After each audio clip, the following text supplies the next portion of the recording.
मम्मा हाँ लो आपके लिए कुछ स्पेशल। क्या देखो कोई की। प्लेट दो लाओ देखते क्या है। ओहो भटूरे आज सुबह का नाश्ता।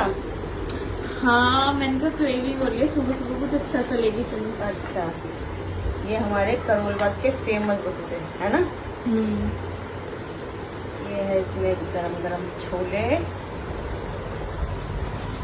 और ये है इसमें अचार। ये तो नहीं खाएगा, पुल्ली मना कर रहा है। पुल्ली खाएगा ना पुल्ली। पुल्ली के लिए तो मंगाया हमने। आजा पुल्ली। मेरी बेटी मेरी बहन का बेटा आया हुआ है, हमने उसके लिए भटूरे मंगाया। गाइस शक्ल देख के बताना कैसे। उधर बैठ के दिखा शक्ल।